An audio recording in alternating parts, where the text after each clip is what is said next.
Hello, everybody, and welcome to this podcast with myself, Suzy Beaumont, personal development consultant and founder of Change Your World, and Kamalyn Kaur, who's a therapist, mindset coach, and founder of Kaye Adams. So do check her out and her work. She's doing amazing stuff. And the reason why we're doing this is because myself and Cam have been invited onto BBC Radio Scotland. We're doing a winter wellness feature every Monday morning. It's usually around sort of 11 o'clock. And it's just giving lots of tips to help people improve, transform their health, happiness and well-being. And we're talking on various subjects.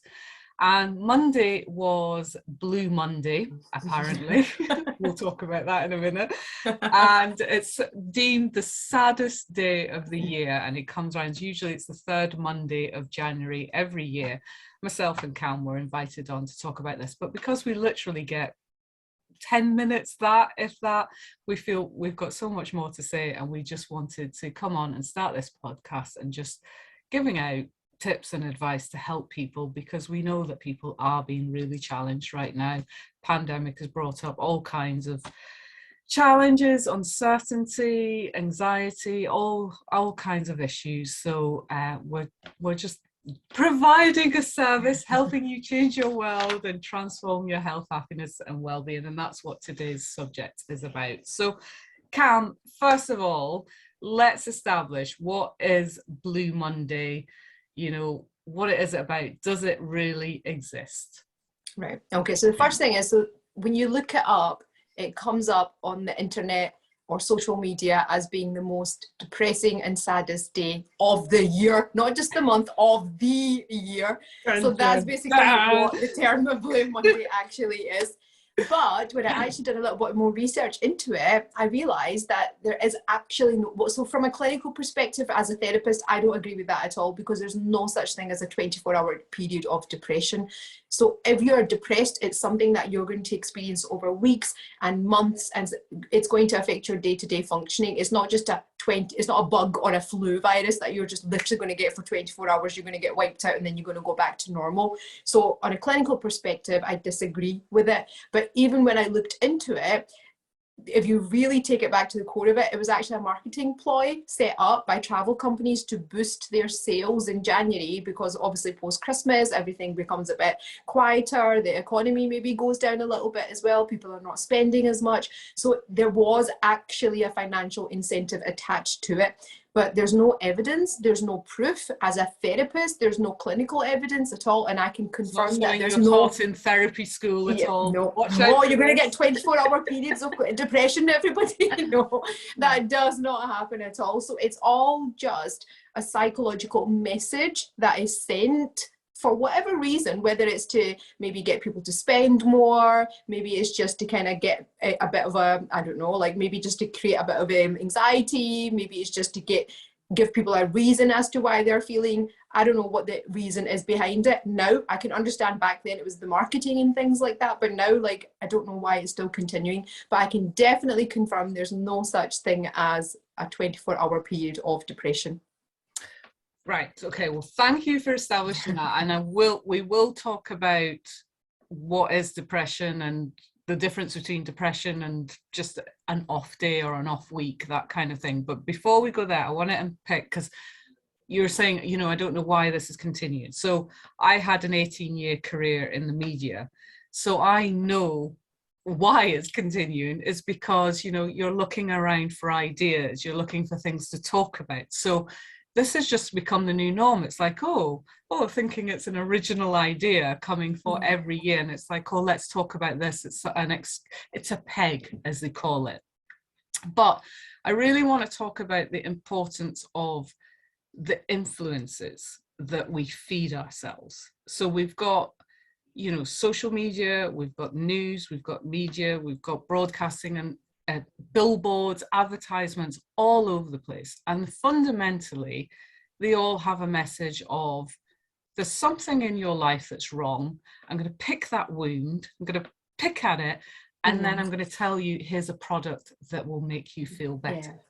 And that's fundamentally what it comes down to. So you know, what we're going to talk about in this podcast is really sort of highlighting the influences and becoming self-aware of that wound that is being triggered in you because it's calling for something deeper. But, you know, how can we help people identify when they find themselves looking for a fix externally, you know, as in the products that they're buying, to help them identify actually what's the real problem that's going on here, what's the wound that has been triggered, without them unraveling completely, you know, without support around about them. You know, what should somebody do in that situation? So I think the first thing is, with anything, you have to accept that something isn't falling into place, or something is unsettled, or something is off balance. Now, anything that creates anxiety or depression in the body, that is a signal that there's something that is either lacking. So with depression, it will usually be a lack of, and with anxiety, it will usually be that there's an imbalance somewhere in your life. That's usually what it means, right? So if you are experiencing either one of those two feelings, and there'll be a lot of feelings that will fall under those two categories, then you need to ask yourself the question of what's off balance, or what is missing in my life, right? I think that's the starting point. But again, there's so much noise in the form of social media, the busyness of life, the rat race of life, like constantly keep yourself stimulated, listen to this, watch this, do this, exercise this. I mean, it is almost as though people don't want to stop and just acknowledge what is actually going on, you know. So sometimes it's not about constantly doing things. Sometimes it's just about, right, this thing keeps showing up in my life, or this feeling keeps showing up in my life again and again.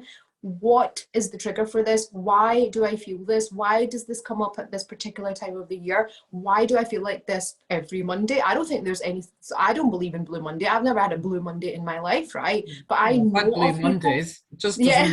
it's just But it's just another day, January. you know, to be honest, right? But the thing is, there's people out there that will actually almost physically feel unwell the day before. So they don't have a Blue Monday. Every Monday is blue for them. So I think when something's showing up consistently and ongoing, and it's a regular and frequent occurrence, you do really need to stop and actually acknowledge what's going on, and maybe push aside all the things that you're doing to distract yourself. That's what I would say. And it's a really simple thing to do, but it's not easy, right? It's a simple thing, but it's not easy. And because it's not easy, it's easier for us to keep ourselves distracted, keep busy, not acknowledge things, you know. But then you have big campaigns like it's Blue Monday, it's the most depressing day of the year, it's divorce day, and then this is what then triggers off things for people then, doesn't it? Because you're pushing on their Achilles heel at that point. So even with the distraction, it works, but it only works until a certain point, because then there comes a time where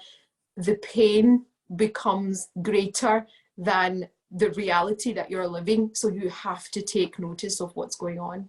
Yeah, absolutely. I mean, there's so much I want to pick up there, but the final point about the auto suggestion, when you're saying, you know, a big campaign saying it's Blue Monday, and you can, you know, you might be feeling perfectly okay, but that suggestion might plant a seed in you, and suddenly you go, I should feel depressed, or, you know, you take it on.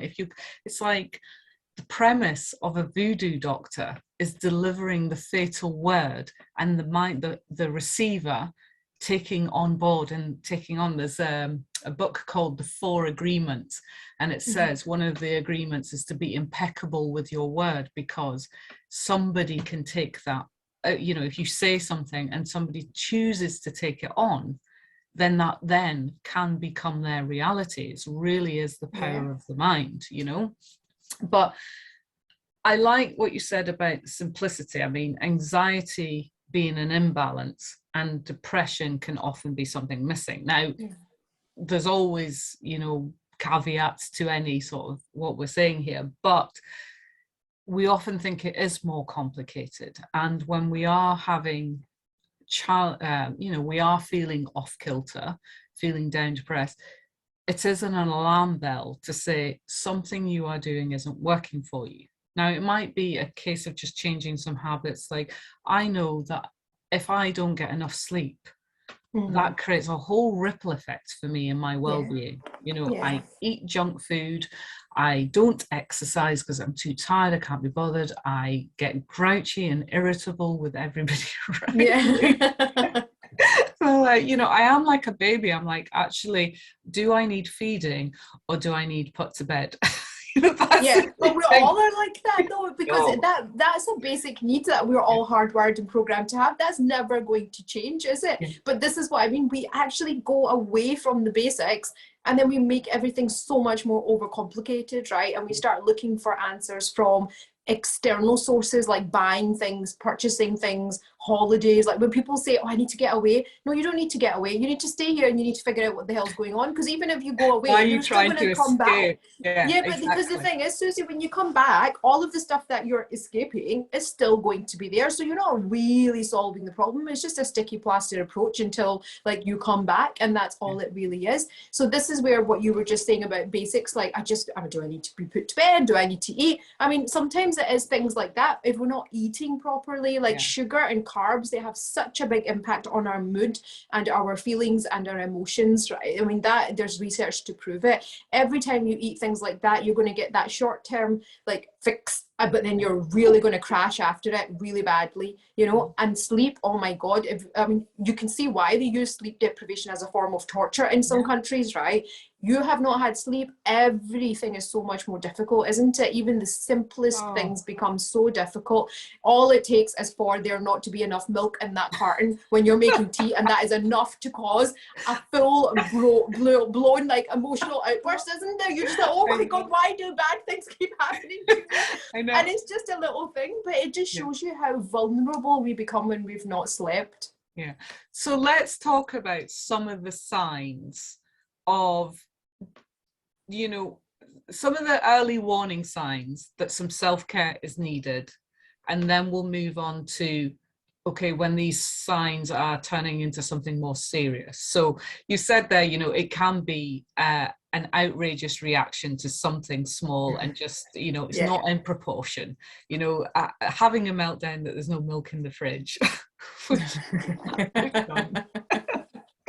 But it's like having a reaction to something small is an early warning sign that, okay, there's some self-care habits required. So what are some early signs and what are some self-care habits that we can put in place to counteract these early warning signs? So first of all, so this is what I would advise my clients all the time. So this is what I'll say here as well. So I always think if there's any change in behavior or feelings or thoughts, give yourself 3 weeks, right? Because 3 weeks is just under a month, so you're not going too long, but it's enough time just in case there's something off balance. So, I mean, we all have days and weeks, don't we? We're just a bit tired, or we're just a bit run down, or we just need to kind of catch our energy or catch our breath for a while. So just because you're slowing down, it doesn't mean that there's something wrong and you have to straight away act on it. So give yourself between like a 2 to 3 week period.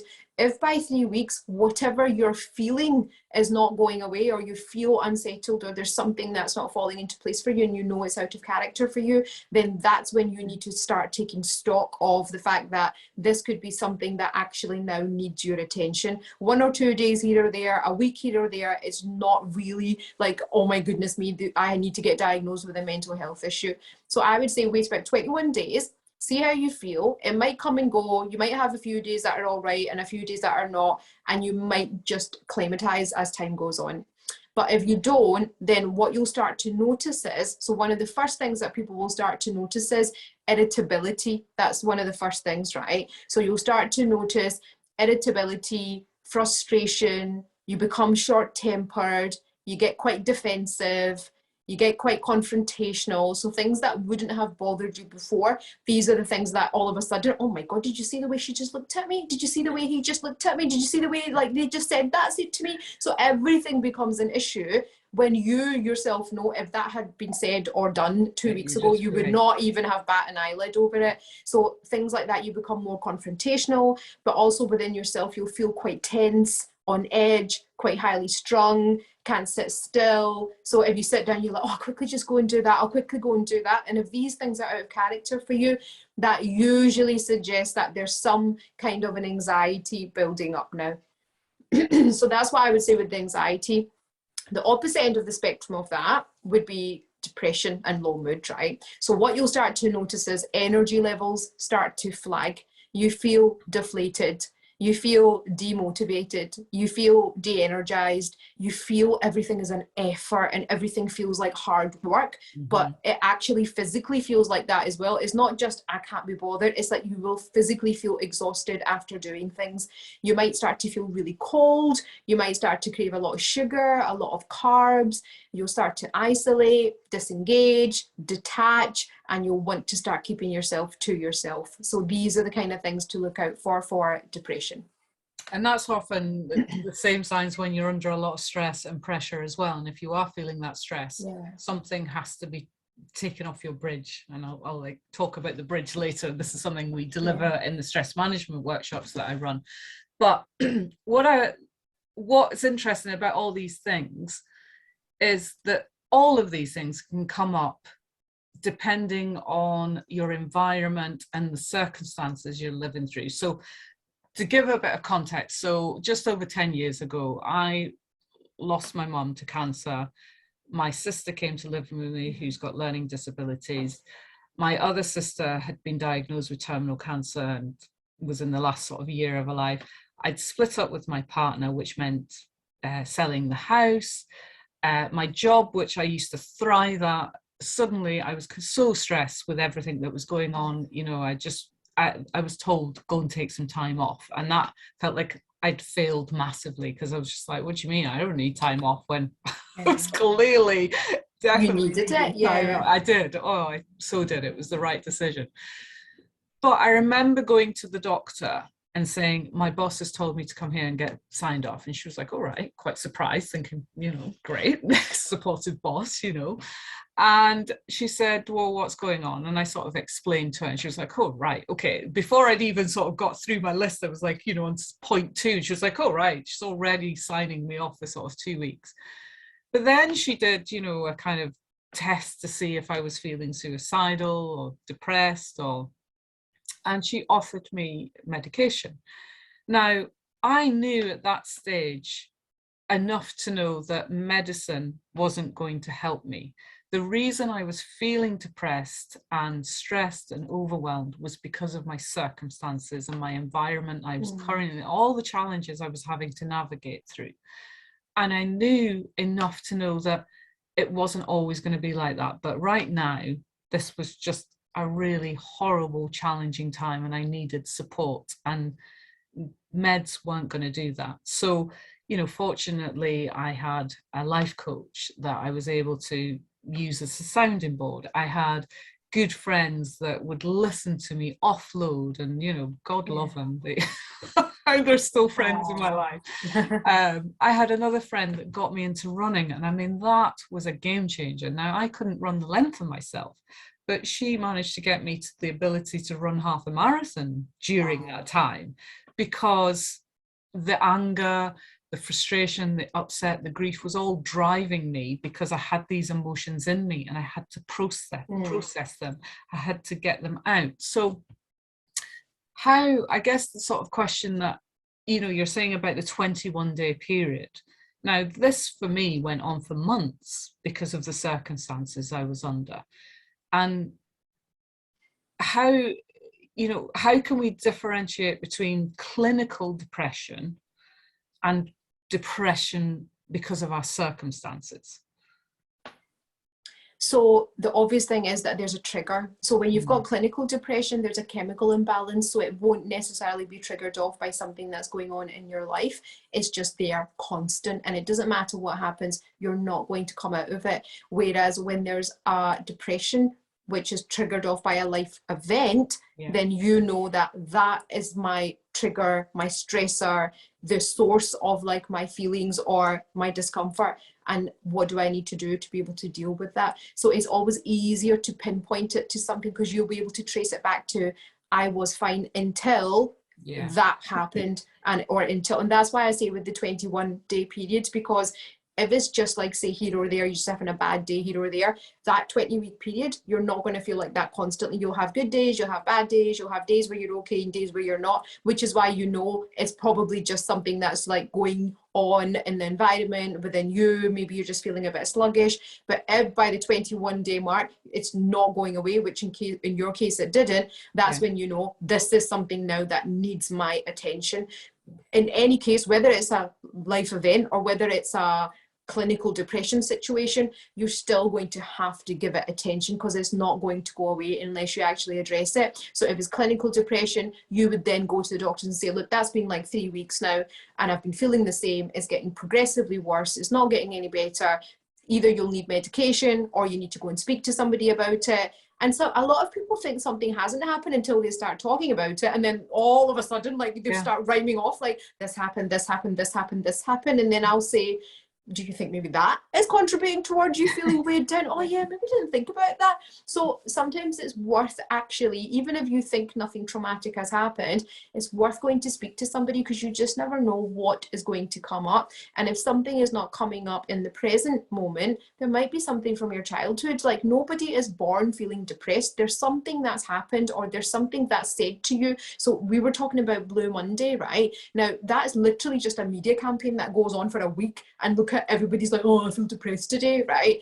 But if you think about, as a child, if you're constantly told you're not good enough, you're worthless, this is what you're like, you're so stupid, why can't you be like your brother or your sister, why can't you be a little bit more like this? God knows there's so many different things that are said to children growing up by teachers, primary caregivers. Like, obviously you're going to grow up and you're going to have a belief system that's going to keep you quite suppressed and quite depressed, right? So you may think that there's not a trigger for it, but most likely there will be. So again, regardless of whether it's grief, loss, trauma, abuse, life event, or whether it's just, I've always just been like this and this is who I am, if anything is lasting longer than 3-4 weeks, you have to go and speak to it, because now there's something deeper, on a deeper level, that's going on that needs to be addressed. Yeah, absolutely. And it is really that awareness of it, because even despite at that time, you know, when my boss said, I think you need to go and get signed off, I was just like, what do you mean I need to? Like, I mean, okay, I mean, I'm not firing on all cylinders, but I think that's a bit drastic.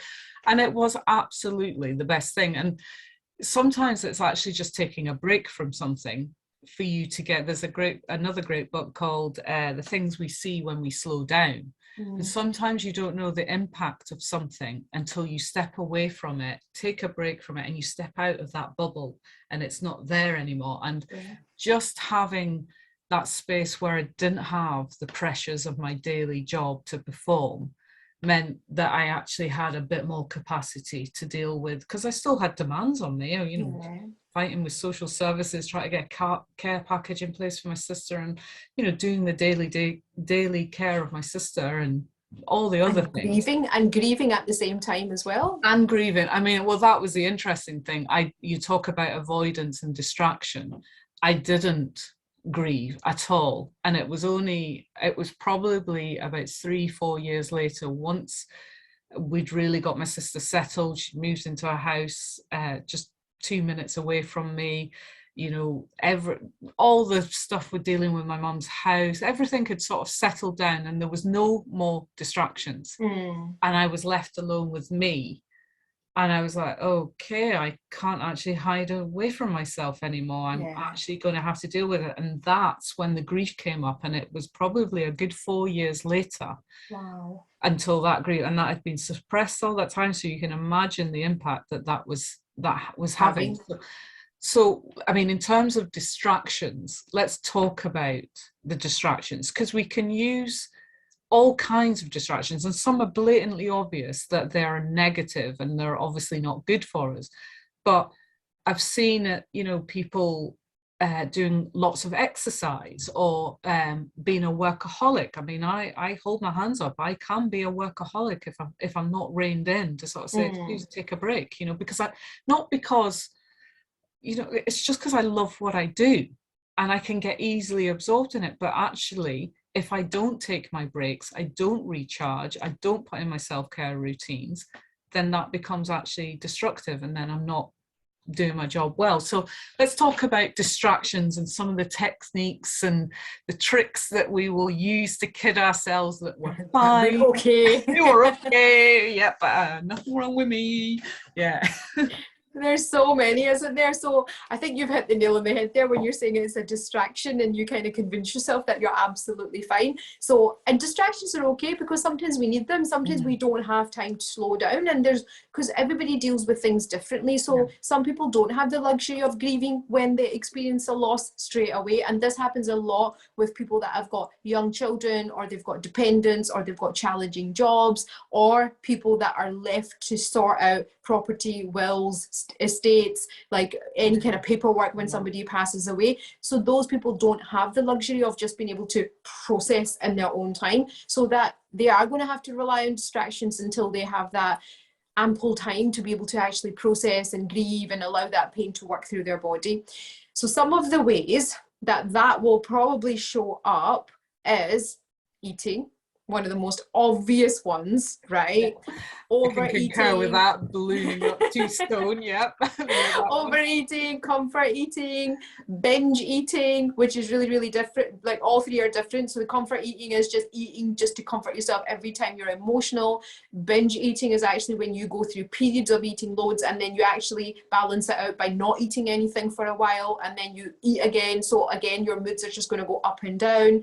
And then, so you've got comfort eating, binge eating. What was the other one I said? Comfort eating, binge eating, and emotional eating. Yeah, and emotional eating as well. So which is just anytime you're upset or you're happy or you're feeling good or you're not feeling good, you're literally just going to turn to food. So food is one of the most obvious ones.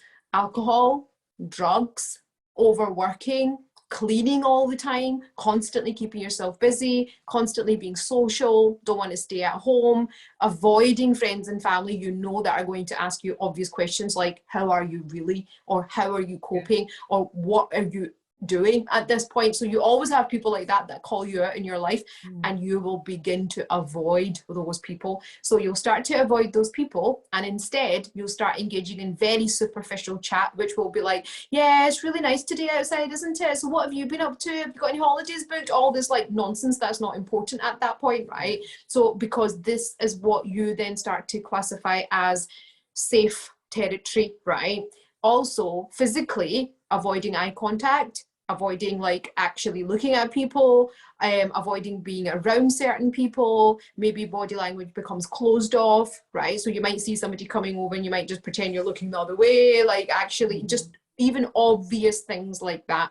And then socially, so I said about overcompensating, but then the opposite can happen as well, which is just complete avoidance, where you stop socializing, you start keeping yourself to yourself, you don't want to go into social settings where people are going to ask you questions or you're going to be the focal point of any conversation. Or if somebody asks you a question directly about whatever is going on in your life, you'll just be like, yeah, it's fine, totally okay. Yeah. Complete. I remember that. I remember bumping into people and they say, oh my goodness, how are you? And before I answered, I would have this like whole rehearsed line. Yeah, it was just like just all these answers that I could have said. And I went, yeah, I'm fine, thanks. Yeah. Like, see, so all of that happens, and like I said, all of these are okay, because sometimes we just need to do that to protect ourselves until we can get to that safe space of grieving. So there's nothing wrong with doing all of these things. However, the cutoff is if you're engaging in these distracting and avoidant behaviors and it's affecting your health and well-being, which it will eventually at some point, that's when you know that it's no longer a coping strategy now, because this coping strategy is actually making you ill at this point. So that's when you know that that pain now is actually greater than your reality, because you can't just mask it underneath all that coping. And it's also when these distractions come in and they start impacting on the things that you should be doing. Like if you know, oh, I've got that email I need to send, or I need to make that phone, and you're just like, oh, do you know what, I'll just scroll through social media, or you do these other sort of habits and that's what I find more and more, and I'm going to sound about 90, but the younger generation, I see them using their phones, scrolling through and just, you know, just like a complete coping mechanism to avoid dealing with emotions. Don't want to think, oh, I'm just going to look at everybody else's lives and not look at my own, and just total avoidance. And that makes you feel, but do you know what I want to know is, I want to know how nobody has repetitive strain injury from going like this all the time. That's what I want to know. No? That's the first thing. But the second thing is, going on social media, it actually makes you feel worse, because this is like, it actually misconstrues your entire concept of reality, and then you want to start being like all these people that actually showcase their lives as being perfect, or this is the way I live, or this is my standard of living. So the very thing that you're using to make yourself feel better is actually making you feel worse in that moment. Absolutely. And this is the irony of it. And a lot of these habits will have the potential to do that, like even food, alcohol, socializing, over socializing, overcompensating, overworking. I mean, they all like make you, the intention is to make yourself feel good, but they all make you feel worse instead. Yeah, absolutely. Before, I want to talk a bit more about shining offline and the impact of social media. But before that, I want to share the analogy that we deliver in the stress management workshops that I run. So it's basically, you have a bridge. And if you think about, you know, we give the story about how you put, you know, usual traffic's on, then it becomes rush hour traffic. And then, you know, then suddenly you've got Fathers for Justice suddenly start abseiling down. Then there's like an independence march or a COVID anti-vax march, whatever, and there's 10,000 protesters on the bridge. And then all the news crews come with their sat vans and all their crews and everything. Then there's a whole tsunami that washes up a cruise ship, and that suddenly lands on the bridge. Story gets quite ridiculous, right? But we give this analogy, and then suddenly, so you see this bridge, so you ask the question, what's going on with this bridge? What's going to happen with the pressure that's put on this bridge? And obviously it starts bowing, it starts creaking, buckling because of the pressure. If the demand keeps increasing on the bridge, it will eventually collapse. Mm-hmm. So then we use this analogy to say, you know, how is your bridge? You know, what's on your bridge right now? And what do you need to put in place? So obviously, if we've got a loaded bridge, we need to start taking the load off. We need to start taking cars off and the news crews and everything. But we also need to reinforce it. We need to put, you know, support in there. It's the same for us humans as well. We need to take some of the load off. We need to put reinforcements in. But even instead of what this bridge analogy does, instead of sort of saying to somebody, how are you? You can ask a different question and say, what's on your bridge right now? So you can explain this analogy if you need to, but, you know, so what's going on? What are you carrying right now? And that opens up a very different dialogue, because they can't just say, yeah, I'm fine. They actually have to address that. And it's a, you know, if you have the capacity to help somebody and take some of that support off, then, you know, that gives you an opportunity to. And we teach this, you know, it's usually to corporates who are delivering this training, but it applies to everyone. But a manager, it's a very effective tool for a manager to be able to say, okay, what's going on with my employees? What's on their bridge?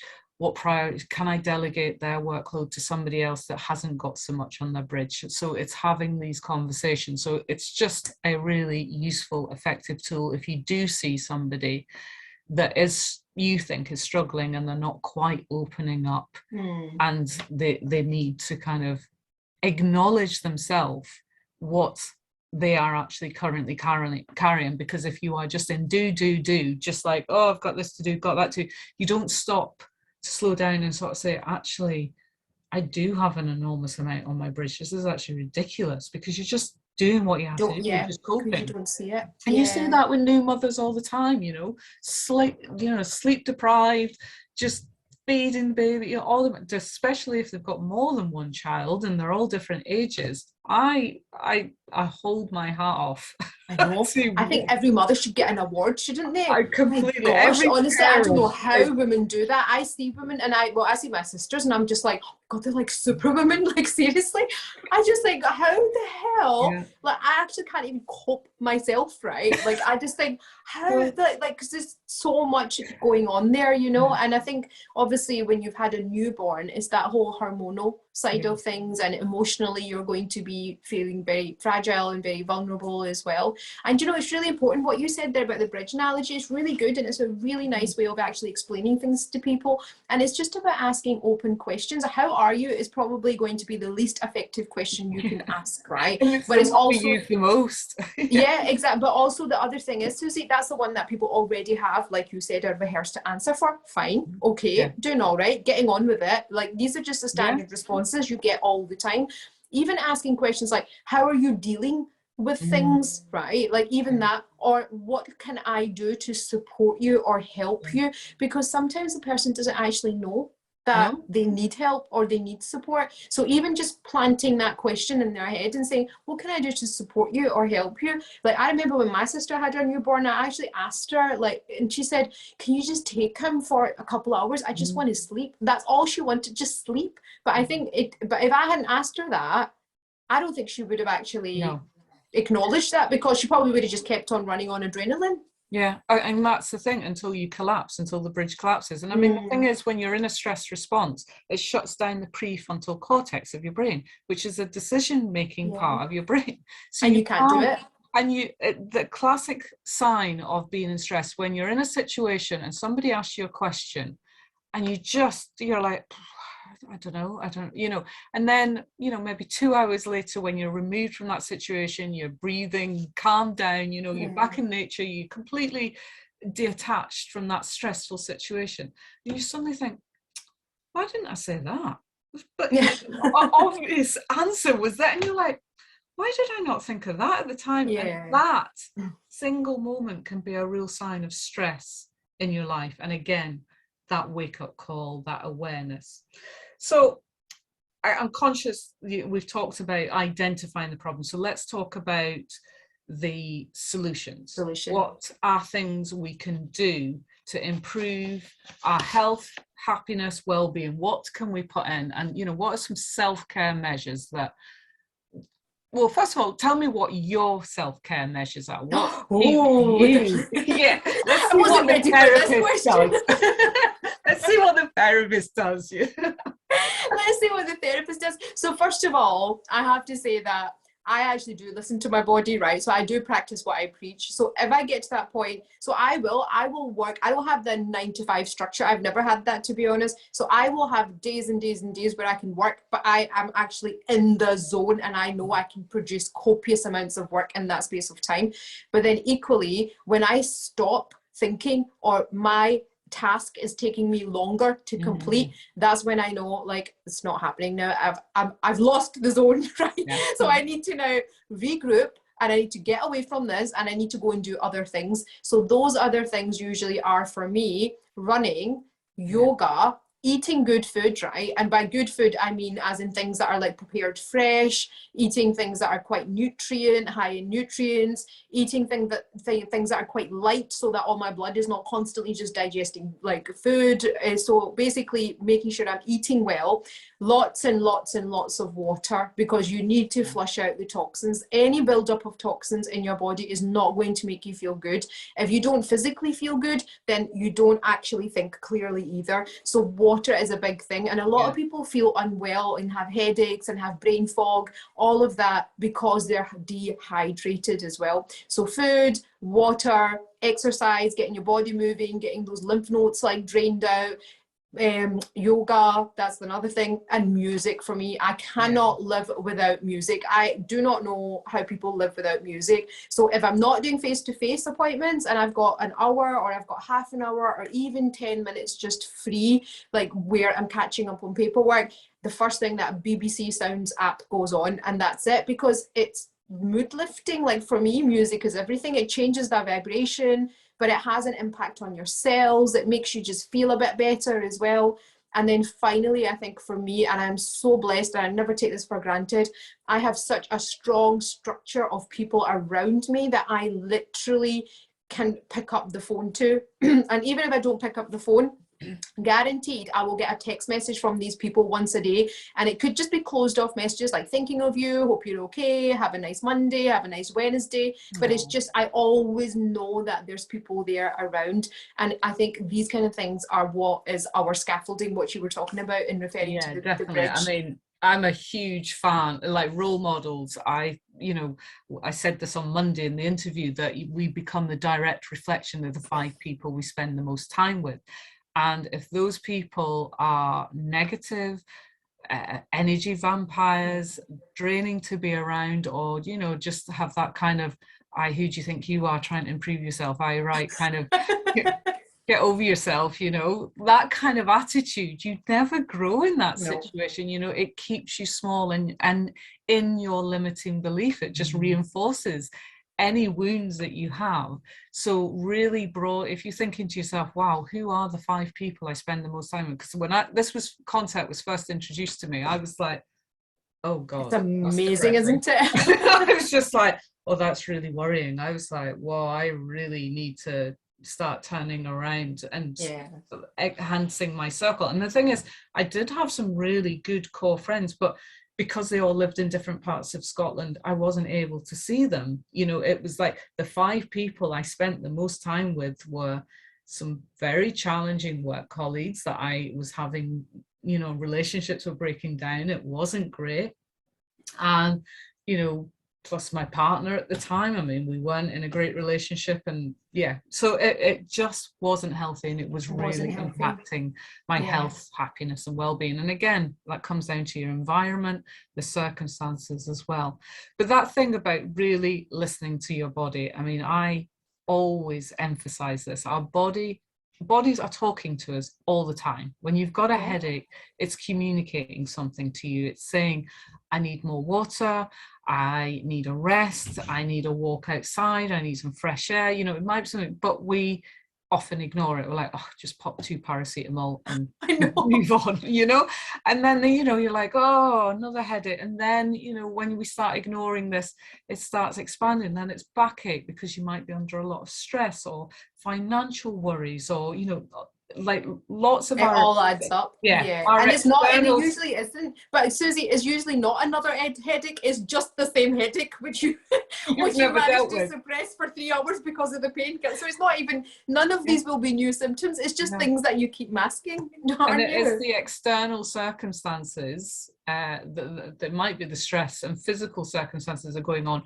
or it might be your emotional dialogue and the wounds that haven't been healed and dealt with, and they are calling for you to say, okay, give me some attention, give me some time, address this before this escalates, because it will just get worse.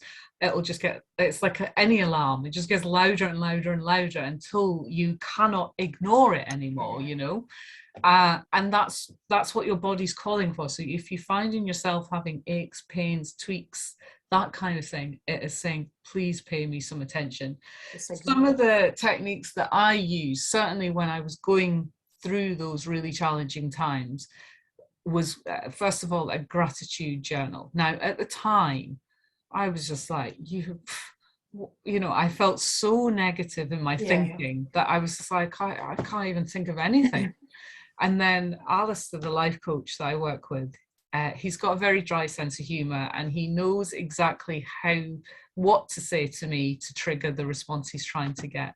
And he said, no matter how bad it gets, think on, because it could always get worse. I was like, what kind of shit advice is that? It was like, what? And I was like, am I paying you for this? Like, seriously? But then I actually stopped to think, okay, wait a minute, right? You're right. Yes, I've lost my mum. I'm grieving my mum. Work's falling apart, the challenges with the rest of my family and all the rest of it. I was like, but I've still got a roof over my head. I've still got finances and money in my bank. I've still got my health. I've still got amazing friends around me. There was a lot to be grateful for. And if any of those things had gone, then of course, exactly. If those started to tear, and particularly my health, and so it was really, that changed my whole mindset. And instead of focusing on everything that was going wrong, I started looking at what was going right. Now, that was not easy, and it didn't come automatic, and I had to work at it, and I had to focus, and I had to catch myself every time I find myself going down that negative spiral and saying, nope, okay, let's get back again. So that was creating self-awareness. So it was that constant checking in with my emotions. Where am I today?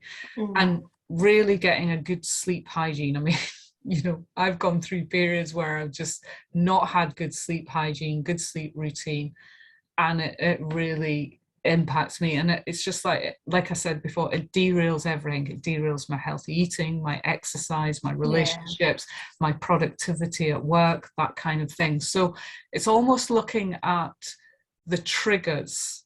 You know, if you find yourself going, right, I want to do this, so well, what's the chain reaction? What self-care do you need to put in place? If you're saying, right, I'm going to exercise, then make sure you're hydrated, make sure you're eating well, make sure that you're sleeping well, put in the other foundations first so that you can carry that out. Yeah, definitely. And can I just add on to there, Suzy, what you just said there? And I think self-care is important, but not at the cost of extra stress, because a lot of people will start to do self-care and then they actually it's just another pressure. Yeah, it's just more pressure. So if you are not an exercise person, don't set yourself up a self-care routine that is going to involve you going to the gym. Just think, I'm going to just get up in the morning, and if I go and drop the kids off, I'm just going to park a bit further, or I'm going to go around the block and come and collect my car, or I'm going to go out at lunch. So try and factor it into your existing lifestyle. Don't add on new things, because it's not going to be self-care then. Now you're just stressing yourself out to complete something. So I think that's setting really yourself important. up for failure, actually. Yeah. And that'll end up compounding your happiness even more. Yeah. Definitely, because you see that happening all the time. Like even the whole sleep routine thing, like some people get really stressed out. But I've not got my 8 hours sleep and I can't fall asleep. But if you can't fall asleep, you can't fall asleep. You're not going to end up being sleepless for the rest of your life. It's going to catch up with your body, and then your body will eventually catch up on all the sleep. So it's okay. We don't all have to be rigid all the time and structured all the time. There's days where I sleep 10 hours, and then there's other days where I'm like, so excited about what's going to happen the next day that I'm up at like 5 o'clock in the morning and I'm literally on my laptop, right? I'm not going to force myself to stay in my bed till 7 o'clock because it's not my bedtime yet, like to get up, this is not my routine, wake up time or my alarm. So just go with your natural body and listen to what your body's saying, and you will just make life so much more easier for yourself.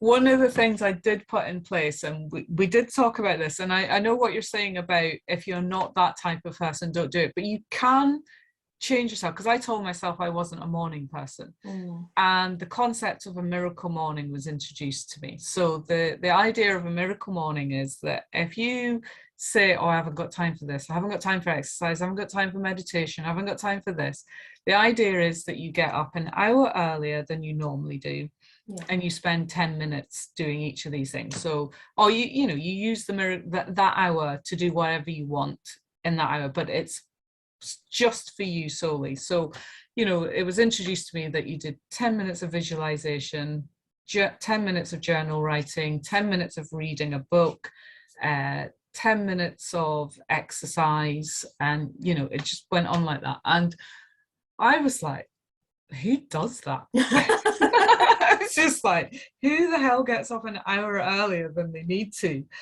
Yes. Transformed my morning, and probably was a major factor in me setting up Change Your World, because by the time, now I'm not saying it was easy, because when I started this, I started it with gusto. I was like, yes, Monday morning, we do this, yes, I'm doing it. See, by Friday I was like, snooze. It's just like I can't do it. You're like, stupid book. Who writes this stuff? And it probably took me about 4 months before I could get into a consistent routine of getting up every day and having that hour to myself. But it did numerous things for me.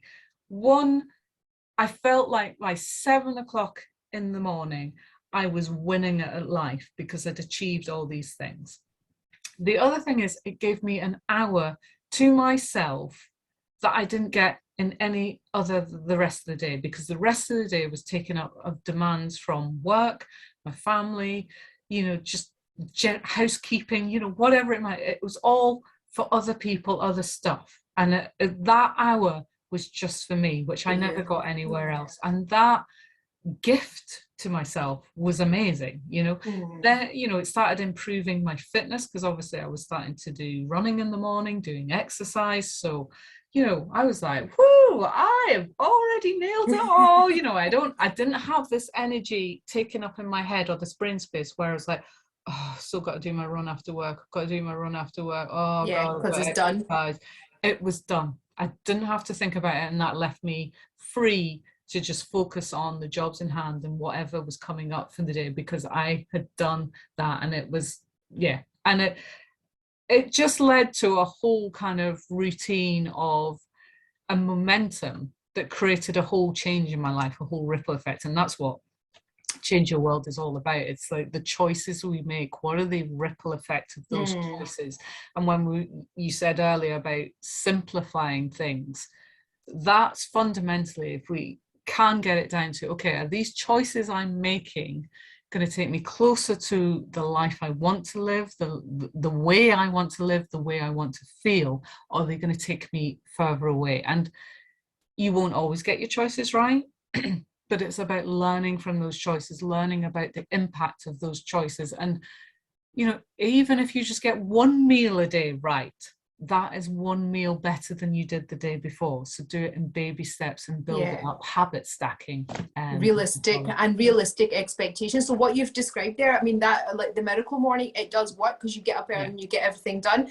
But if you think about, if you're going through a crisis or if you're literally drowning, do you see where the concept of that is going to be too overwhelming for the person? So this is where, when you start off with something difficult, you're not even going to try because you think, I don't have space for that. Whereas in that case, like, so that is the point at which just doing things that are easier, but doing something rather than nothing, is going to be effective. And then once you stabilize and you've secured yourself, then you can start, right, so now that I'm like leveled out, now I'll get up an hour earlier and I'll be able to create more space for my time, for myself, and create some more time for myself as well. So it's that whole thing about, if somebody's drowning, you don't lecture them when they're drowning. Like, you take them out the water, make sure they're safe and they're secure, make sure they get the medical assistance and they're able to be stabilized. And then afterwards you can be like, so tell me what happened and how can we make sure that doesn't happen again? So it's the same thing, you know. So don't, if you're struggling to keep your head above water, then don't make it more difficult for yourself. Just do the basics, strip it right back to your food,